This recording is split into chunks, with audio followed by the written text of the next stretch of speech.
China student visa পেয়েছেন, এখন আপনার করণীয় কি? যে সকল শিক্ষার্থীবৃন্দ দীর্ঘ প্রসেসের পর আপনার কাঙ্ক্ষিত ভিসাটি পেয়েছেন, তো সেক্ষেত্রে আপনার করণীয় কি, এবং যারা হচ্ছে ইউনিভার্সিটি থেকে অ্যাডমিশন লেটার পেয়েছেন তাদের করণীয় কি? আসসালামু আলাইকুম, আমি নয়ন আহমেদ, ইঞ্জিনিয়ার, হযরত শাহজালাল আন্তর্জাতিক বিমানবন্দর, টার্মিনাল 3 এক্সপেনশন।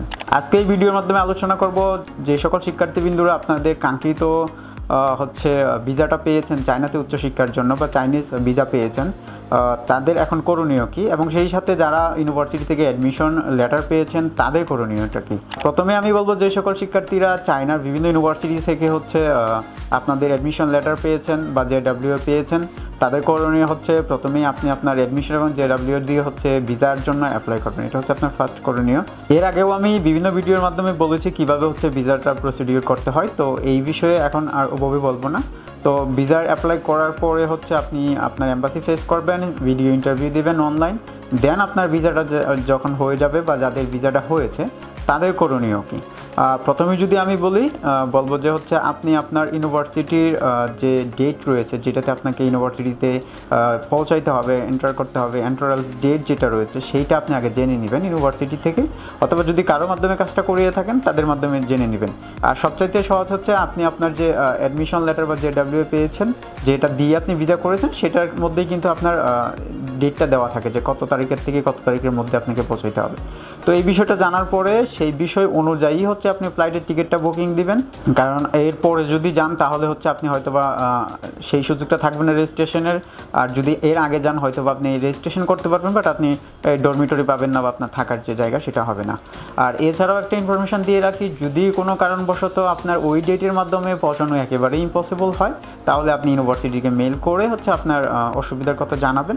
তারা আপনাকে হয়তো বা একটা ডেট দিবে যে এই ডেটের মধ্যে পৌঁছানো। বাট যদি কোনো সমস্যা হয়, আপনি ইউনিভার্সিটিকে জানালেন না, নিজে নিজে লেট করলেন, সেক্ষেত্রে কিন্তু এইটার জন্য কেউ দায়বদ্ধ থাকবে না। তো এই বিষয়টা ক্লিয়ার করে নেবেন।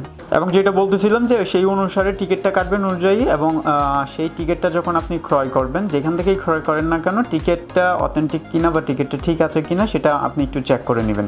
আর বিভিন্ন অনলাইনে বিভিন্ন ওয়েবসাইট দেওয়া থাকে, সেই ওয়েবসাইটগুলোতে প্রত্যেকটা এয়ারলাইন্সের আলাদা করে ওয়েবসাইট আছে বা কমন ওয়েবসাইট আছে, আপনি সেখানে যাবেন। আপনার টিকিটের মধ্যে আপনার টিকিট নাম্বার দেওয়া থাকবে, অথবা আপনার পাসপোর্ট নাম্বার দিয়ে মিডল নেম, ফার্স্ট নেম, এইগুলো দিয়ে আপনি ওই প্রক্রিয়াটা ওখানে গেলেই বুঝতে পারবেন। ওখানে দেওয়ার পরে আপনি দেখতে পারবেন যে আপনার এটা টিকিটটা অথেন্টিক কিনা।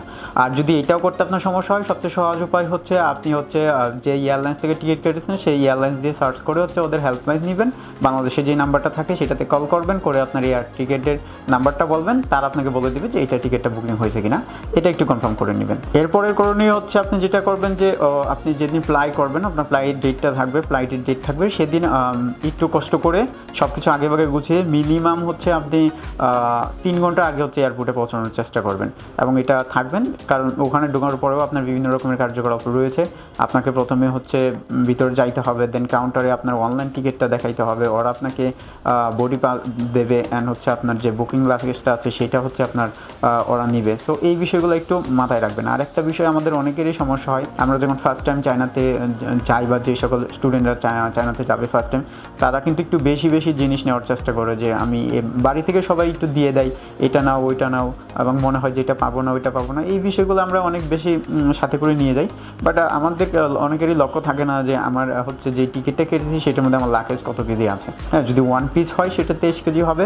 আর অনেক সময় চাইনা ইস্টার্ন যেটা এয়ারলাইন্স, তারা কিন্তু স্টুডেন্টদেরকে 46 কেজি দিয়ে থাকে। 2 প্যাকেজ যদি 2 পিস যদি থাকে তাহলে আপনার 46।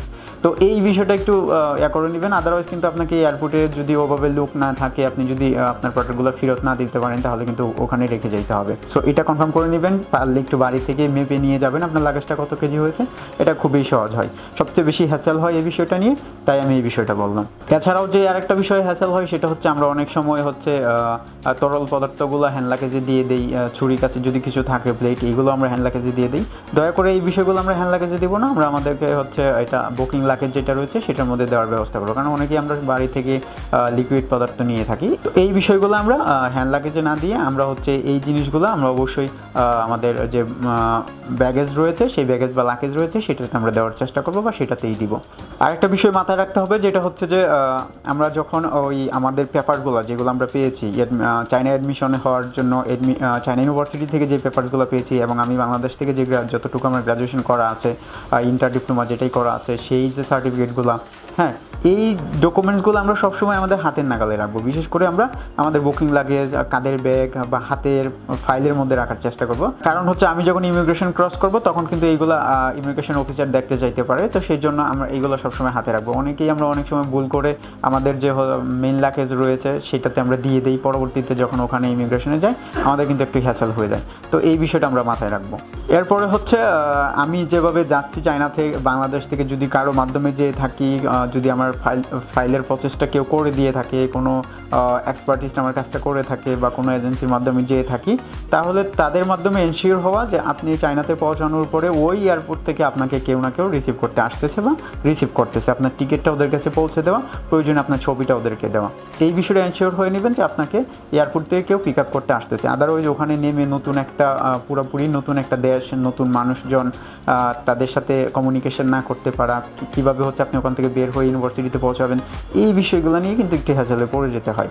তো ওই বিষয়টা একটু কনফার্ম করে নেবেন। এবং যদি আপনার কেউ না থাকে, একেবারেই যদি আপনি কোনোভাবে সাপোর্ট না পান, সেই ক্ষেত্রে যেটা করণীয় সেটা হচ্ছে যে আপনার অ্যাডমিশন লেটার বা জেডাব্লিউ যেটা রয়েছে সেটাতে কিন্তু আপনার ইউনিভার্সিটির ডিটেলস বা অ্যাড্রেসটা রয়েছে। আপনি ওখানে পৌঁছানোর পরে আপনি হচ্ছে এয়ারপোর্ট থেকে হচ্ছে গেট পাস হওয়ার পরে আপনি ট্যাক্সি দেখে, অবশ্যই আপনি ট্যাক্সি বুঝতে পারবেন যে এটা ট্যাক্সি ডেকে ট্যাক্সিকে ডাকবেন এবং ওদেরকে হচ্ছে আপনি যদি আপনার জেডাব্লিউটা দেখেন, বিশেষ করে লাস্টের দিকে এটা থাকে নিচের দিকে, তো এটা দেখালে হচ্ছে ওরা হচ্ছে আপনাকে ইউনিভার্সিটি পর্যন্ত পৌঁছে দিবে, খুব বেশি একটা ঝামেলা আপনাকে পড়তে হবে না। এরপরে যেটা রয়েছে সেটা হচ্ছে যে আপনি যখন চায়নাতে যাচ্ছেন, যাওয়ার পর আপনার ট্রানজিট কত ঘন্টা রয়েছে সেইটা আপনাকে এনশিওর করতে হবে। আপনার টিকিটের মধ্যে ট্রানজিটটা আগে বাংলাদেশ থেকে দেখে নেবেন। আমাদের সবচেয়ে বেশি ভুল যেটা হয় এবং আমরা অনেক সময় যেটা নিয়ে সবচেয়ে বেশি বিপদে পড়ে যাই, আমরা মনে করি আমাদের হাতে টাইম রয়েছে কিন্তু আমাদের 2 ঘন্টা থাকে না। এটা কেন হয়? কারণ হচ্ছে বাংলাদেশ চাইতে চায়নাতে 2 ঘন্টা ব্যবধান রয়েছে। বাংলাদেশে যদি 2 ঘন্টা এখন হয় 10টা, চায়নাতে হবে আপনার 12টা। তো এই 2 ঘন্টার ব্যবধানের কারণে আমরা বাংলা টাইম হিসাব করে বসে থাকি যে আমার টাইম এখন 4 ঘন্টা ট্রানজিট আছে, আমি 4 ঘন্টা পাবো। নর্মালি আপনি 4 ঘন্টা পাবেন না, কারণ হচ্ছে ওখানে পৌঁছার পরে আপনার 2 ঘন্টা এমনিতেই মাইনাস হয়ে গেছে, সো আপনি আর পাবেন 2 ঘন্টা। তো এই বিষয়টা মাথায় রেখে যাওয়ার পরে যত দূর সম্ভব পরবর্তী হচ্ছে আপনার এয়ারলাইন্স কোনটা, কত নম্বর টার্মিনালে আপনার হচ্ছে বিমানটা রয়েছে এবং কত নম্বর গেট দিয়ে আপনাকে হচ্ছে যেতে হবে এবং কীভাবে হচ্ছে আপনি ফর্মগুলো ফিল আপ করে পরবর্তী নেক্সট স্টেপে আপনি হচ্ছে আপনার পরবর্তী টিকিটটা পাবেন, এই বিষয়গুলো যত দ্রুত সম্ভব করে নেবেন। কারণ এখান থেকে আপনাকে বুঝিয়ে দেওয়ার মতো কোনো কিছু নেই বা সম্ভবও না, তবে এই বিষয়টাতে আপনাকে মাথায় রাখতে হবে এবং এই টাইমটা সবসময় আপনাকে মাথায় সেট করতে হবে। আপনি কখনোই রিল্যাক্সভাবে বসে থাকবেন না যে আপনি পুরোপুরি 4 ঘন্টা পাচ্ছেন, আসলেই কিন্তু না, 2 ঘন্টা আপনার ট্রানজিটে মাইনাস হয়ে যাচ্ছে, কারণ বাংলাদেশ চাইতে চায়নার 2 ঘন্টার ব্যবধান রয়েছে। এই বিষয়টা মাথায় রাখবেন। এই টোটাল বিষয়গুলো মাথায় রেখে এই করণীয় যেই করণীয় বিষয়গুলো বললাম, এই বিষয়গুলো যদি আপনি ফলো করেন বা এই স্টেপ বাই স্টেপগুলো যদি আপনি ফলো করতে পারেন বা আপনি করেন, তাহলে আপনার জন্য চায়না জার্নিটা খুব সহজ হবে এবং আপনি যে চাইনিজ ভিসা পেয়েছেন এর পরবর্তী করণীয়গুলো এইগুলাই। আমি এই বিষয়টা নিয়ে আলোচনা করলাম। আশা করি এই ভিডিওর মাধ্যমে কিছুটা ইনফরমেশন পেয়েছেন। ভালো থাকবেন, সুস্থ থাকবেন। আসসালামু আলাইকুম।